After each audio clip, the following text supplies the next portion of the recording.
चलिए एक और बड़ी खबर से आपको रूबरू करवा देता है। बड़ी खबर आपको बता रहे हैं, हरियाणा में दूसरे दिन भी आंधी और आग का कहर। कई जिलों में दूसरे दिन भी आंधी और आग का कहर देखने को मिला। करीब 650 एकड़ में गेहूं की फसल में आग लगी और जिससे किसानों की परेशानी और ज्यादा बढ़ गई। हरियाणा में दूसरे दिन भी आंधी और आग का कहर देखने को मिला। कई जिलों में दूसरे दिन भी आंधी और आग का कहर देखने को मिला है। करीब 650 एकड़ में गेहूं की फसल में आग लगी है। हरियाणा में दूसरे दिन भी आंधी और आग का कहर देखने को मिला। ज्यादा जानकारी साझा करने के लिए हमारे साथ एसोसिएट एडिटर देवेंद्र कथुरिया जुड़ चुके हैं। देवेंद्र, हरियाणा में दूसरे दिन भी आंधी और आग का कहर देखने को मिल रहा है। कई जिलों में दूसरे दिन भी आंधी और आग का कहर, जिसमें 650 करीब एकड़ गेहूं की फसल में आग लग गई है और जिससे किसानों की चिंताएं और ज्यादा बढ़ गई हैं।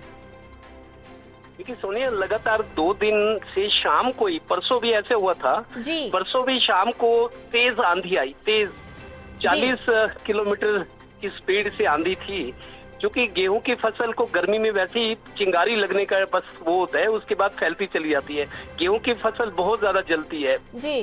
बिजली की चिंगारी गिर जाए, बिजली का करंट हो, कोई बीड़ी पीकर फेंक दे, तो क्योंकि फसल पूरी तरह सूखी होती है, गर्मी का मौसम है, पत्ते उसके जो फलियां होती हैं, जो जिसमें से गेहूं निकलता है, दाने निकलते हैं, वो सूखी होती है गर्मी की वजह से। खेत में खड़ी, तो ऊपर छत तो होती नहीं, तो हीट होती है उनमें, बस वो चिंगारी पकड़ते ही आग भड़कती चली जाती है। क्योंकि परसों आंधी तेज चली थी, थोड़ी सी जगह कहीं आग लगी, चिंगारी लगी और उसके बाद फैलती चली गई खेतों में। तो परसों भी करीब बहुत सारी फसल, कई सौ एकड़ फसल परसों जली थी। कल फिर ऐसा हुआ, शाम के बाद आंधी हुई, तेज हवाएं चली, थोड़ी सी फसल कहीं जलती है तो आसपास चूंकि खेत होते हैं तो उसको भी खतरा होता है। कल भी 650 एकड़ के आसपास गेहूं की फसल में आग लगी है और 1800 एकड़ में फाने, जब गेहूं कट जाती है तो उसके फाने जो पत्ते होते हैं उनमें 1800 एकड़ फानों में भी आग लगी है। हालांकि इसकी पराली बनती बाद में, किसान की थोड़ी बहुत आमदन बनती, किसान उसको सफाई करते और फिर अगली फसल बोते, लेकिन फाने जलने से समस्या और बढ़ गई है।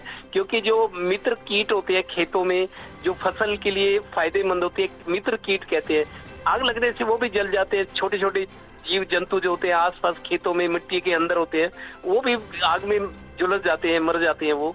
तो कल दूसरे दिन लगातार 650 एकड़ से ज्यादा में आग लगी है फसल में और 1800 एकड़ फाने जली है। किसानों की चिंता, जिनका नुकसान हुआ है उनको तो चिंता है ही, और जिनका नुकसान नहीं हुआ उनको नुकसान का डर सता रहा है कि मौसम जिस तरीके से उलट पुलट हो रहा है, कभी गर्मी होती है, कभी तेज हवा, कभी आंधी, कभी ओले पड़ रहे हैं। तो अप्रैल में मौसम के कई रंग हमने देखे। किसानों को नुकसान हुआ है और किसानों की चिंता अभी भी बढ़ी हुई है जब तक मौसम साफ नहीं होता। जी बिल्कुल देवेंद्र, अगर जिक्र किया जाए तो करीब 650 एकड़ में गेहूं की फसल में आग लगी है, तो किसानों की तरफ से मुआवजे की मांग की जा रही है। तो पूरे मामले पर प्रशासन का क्या कुछ कहना है?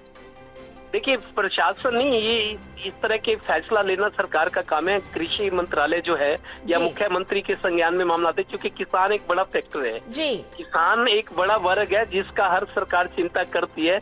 उसका किस सरकार के साथ होना ना होना दोनों में फर्क पड़ता है। तो किसान को खुश रखना होता है, और किसान वैसे भी आंदोलन चल रहे हैं, किसानों की कुछ मांगे हैं, ये प्राकृतिक मार है। देखिए, बाकी चीजों का तो प्रशासन, सरकार कुछ बचाव कर सकती है, लेकिन प्राकृतिक आपदा जब आती है तो उसका कोई कुछ नहीं कर सकता। उसका तो ये है कि मुआवजा दे सरकार। उनको मांग उठ रही है जिनकी फसलों का नुकसान हुआ है। जो कृषि विभाग का जिला दफ्तर होता है, उनके पास आंकड़े होते हैं, वो आंकड़े जुटाते हैं, रिकॉर्ड रखना होता है, बकायदा ऊपर जाते हैं आंकड़े, और उसके बाद ये फाइल कृषि विभाग के जो मंत्री हैं, कहाँ कितना नुकसान हुआ है आंकड़ों समेत, वो फाइल मुख्यमंत्री के दफ्तर में जाती है। और दफ्तरी काम में तो देर लगती है क्योंकि एक फाइल टेबल से दूसरी टेबल जाती है, लेकिन मुख्यमंत्री के संज्ञान में जब आता है, किसान डेलीगेशन मांग करते हैं कि बहुत नुकसान, गरीब किसान का नुकसान हुआ, तो सरकार अपनी तरफ से मुआवजा देती है। लगता है कुछ ना कुछ सरकार जरूर करेगी। जिनका नुकसान हुआ है उनकी तो मुसीबत है, उनके सिर पे जो पैसा आना था, फसल से घर चलना था, बच्चों की फीस, कपड़े, रसोई का खर्चा और दिक्कतें होती है, आना जाना कहीं दुख सुख में, तो वो उनको तो पैसा चलो मिलेगा, लेकिन इमीडिएट दिक्कत ये होगी कि उनकी जेब में जो पैसा आना था वो नहीं आ रहा। और जो किसान अभी बच गए हैं, नुकसान नहीं हुआ, वो भी डरे हुए हैं कि मौसम इस तरीके चलता हुआ तो तलवार तो उन पर भी लटक रही है। जी जी, देवेंद्र कथुरिया, ज्यादा जानकारी साझा करने के लिए आपका धन्यवाद।